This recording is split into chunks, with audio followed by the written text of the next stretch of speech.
What's up, everyone? Mr. NoobTube Gamer. Today we're playing Call of Duty World at War in 2022. We're gonna see how the game holds up 14 years later. And it still just amazes me when I say that out loud, how old these games are when I make these kinds of videos. It's like when I say it, I can't believe it. It's like, damn, it's actually been 14 years.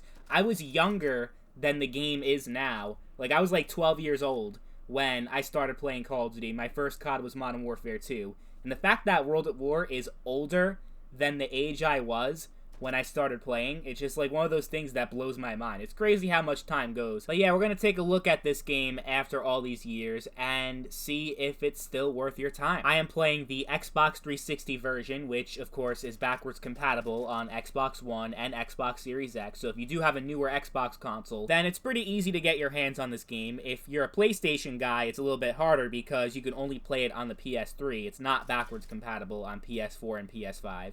And then if you have a PC, it's also pretty easy to get into it because you just need to buy the game on Steam and it's ready to go. So there are still players on all the platforms that I just mentioned. The PS3 still has players, the Xbox 360 has players, and there are players on PC. I would say of all three platforms, the PS3 has the least amount of players, and the PC actually has the most. But despite that, I would actually not recommend you play the PC version of World at War, unless you're a zombies player, and you can install a bunch of mods on PC and have fun with that. So yeah, if you're just a zombies player and don't really care much for multiplayer, then I would easily recommend the PC version above the console version. But if you're looking at this game specifically for multiplayer in 2022, I would recommend you stay the fuck away from the PC version and stick with the consoles. And this is going to sound very familiar from what I said in my Call of Duty 4 video, where the PC version of COD 4 is the most played version, at least when it comes to the original. Now there, of course, is MWR,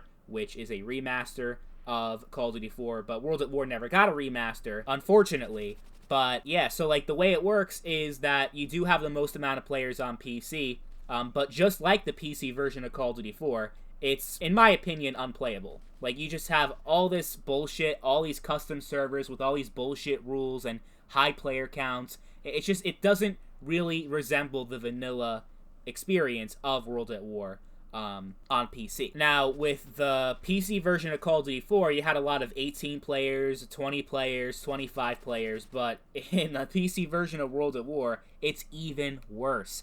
Most of the servers I join have at least 30 players in them, sometimes even 40, sometimes even 50. It's just ridiculous. To the point where the game is nothing like it was before, and it's not even fun. Even on its own, having all these players on at once, obviously you're going to have terrible spawns. You're pretty much going to spawn and go right into a gunfight and get shot and killed, and it's just going to be a total clusterfuck and a mess, an unplayable mess in my opinion. I really do not enjoy the PC version of World at War because you only have those high player servers and you don't have any 6v6 or even 18 players. It's all 30, 40, 50 players, like the amount of players you would expect in a Battlefield game, not a Call of Duty. The only thing I like about the PC version is that the servers have a very fast leveling up system where it's probably 10, 15, 20 times the rate of progression of the original World at War, which is very great because you unlock weapons really fast.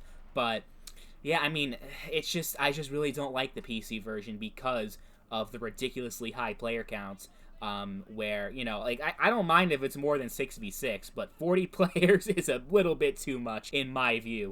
So yeah, I would definitely recommend the Xbox 360 version, which, it doesn't really have a whole lot of people. You can still find games, obviously, since if that wasn't the case, I wouldn't be giving you guys this gameplay. This was recorded in 2022 on 360, so it is possible. But from my experience, it takes a very long time to get into a game of World at War because the community is very, very small. There are a lot of times where I'm waiting 15, 20, sometimes a half hour just to get into a game of World at War, depending on the time of day. I would say on weekdays, don't even bother trying. I would say on the weekends is when you'll have an actual chance at finding lobbies. But even then it gets fucked up because the way it works on the console versions, which I do recommend you play instead of PC, but one thing the PC version does have that's kind of cool is that the DLC is actually free.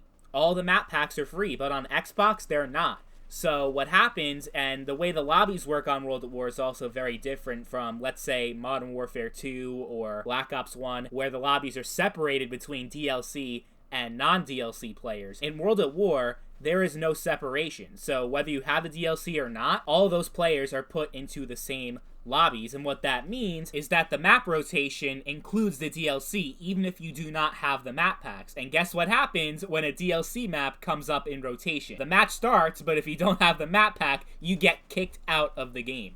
So I've had plenty of games where, oh my god, I actually have 12 players, it's 6v6, it's a full lobby, and then what happens, a DLC map comes up, at least half the players don't have the map packs, and it ends up being like a 3v3 instead of a 6v6 because all the players were kicked out. So, with that being said, I just want you to get the picture that World at War in 2022, while it can be fun, it can also be very frustrating. It still may be worth it for you just because of the zombies and because of there being a co-op campaign, so if you can find a buddy to play the campaign with online, or just playing the campaign by yourself. It's one of the best Call of Duty campaigns of all time. Definitely. World at War's campaign was amazing. So I would say overall it is worth it, but if you're just looking at it from a multiplayer aspect, it is kind of rough, you know, because the player count is so small. It is pretty big on PC, but the PC version is just fucking cancer. I wouldn't even, I wouldn't suggest you even try playing that shit. I would definitely recommend you just play it if you already have it, but if you don't own the game, it's a little bit tough. I would say if you can get it cheap enough, like, when I mean cheap, I mean like $5, $10, maybe $15 at most.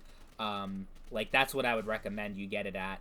You could probably find it at that price on eBay, I'm not sure. The online multiplayer is playable, as you could see in the gameplay. There's not a lot of hackers, not a lot of cheaters. There have been over the years, but I think they've all kind of moved on, probably to Black Ops 3, because that's, I think, the most hacked Call of Duty game that I've experienced, especially in recent years. Black Ops 3 is unplayable as far as the hackers go, but with World at War, you actually do have, you know, not that many hackers out there in 2022. I definitely experienced more hackers when I started playing this game in 2010, 2011 than there are today, so that's a good thing. The gunplay is a little bit rough these days. You can see that the movement system is a little bit clunky and tight. Like, it's not as fluid as the modern Call of Duty games.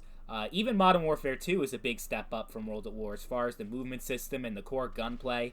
It actually feels a lot more smooth in Modern Warfare 2 even, which came out just a year after World at War. Yeah, World at War definitely feels quite dated in a lot of aspects, but I think the gunplay still is pretty good. It's a lot of fun. The map design is amazing. It obviously is if they were using half of those maps and putting them into COD Vanguard, right? So overall, I would say that it's worth playing. Just know that there are some problems with the game these days that you should be aware of, like the low player count and the PC version being terrible and the whole problem with DLC.